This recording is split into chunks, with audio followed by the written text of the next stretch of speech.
Hi, I'm Willie Mayette. I want to welcome you to this lesson on Bruce Hornsby's The Way It Is.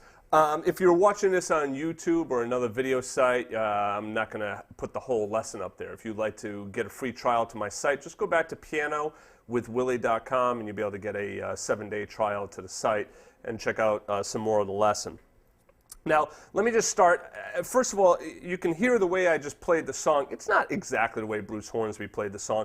And you know what? That's exactly the way I want it to be. I don't like playing songs exactly like the original artist. You know, maybe it's because I'm not good at doing that. I don't know. But, you know, personally, myself, I like actually interpreting a song. And that's what it is I'm going to show you on this lesson. I'm going to show you a lot of the ways in which you could play it pretty close to the way Bruce Hornsby plays it, but we're also going to talk about ways in which you can really get into the improvisation. I'm going to show you like some of these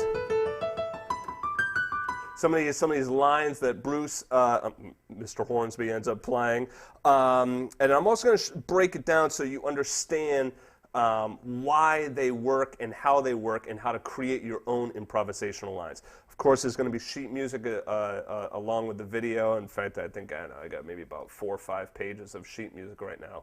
5 pages of music here that you can download and print off along with the lesson. Now, let me just start basically because, you know, it's funny, I was on YouTube and I was taking a look at some other interpretations of The Way It Is. And some people got the chords just a little bit wrong. The basic chord changes are A minor to E minor, then D to C, then G, then to D, then to C. I've heard other people say G, then A minor, then C. Now, if you just use your ears, you can automatically hear the resolution sound stronger when you go G to D to C versus going G to A minor to C. Okay? But the thing is, in all fairness, to anyone who was thinking A minor and D is pretty close, all right? This is kind of like part of a D7 chord, okay?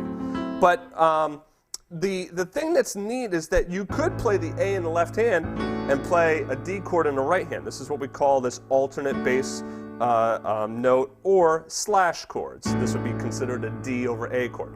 But anyway, we don't have to really move on beyond that because it really just should be D down to C. You notice that I can add in my ninths in there, and then, or even do something like this, add in the 11th.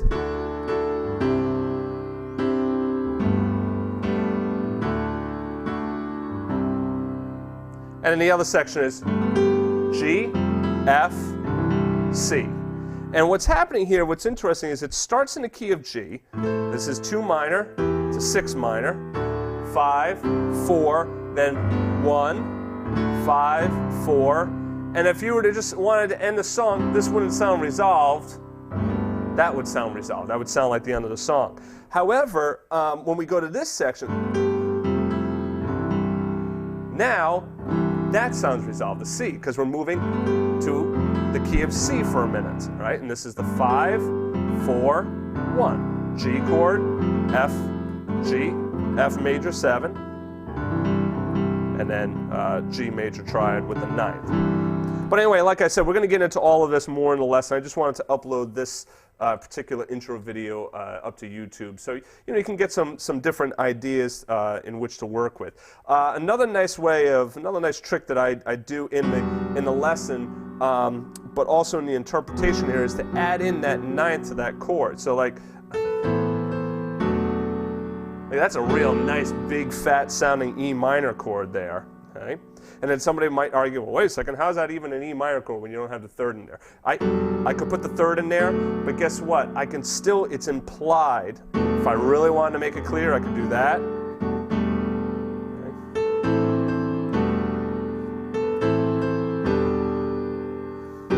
Do that as well at the 9th. That's a little tense, that minor 9th interval, but you can get away with it.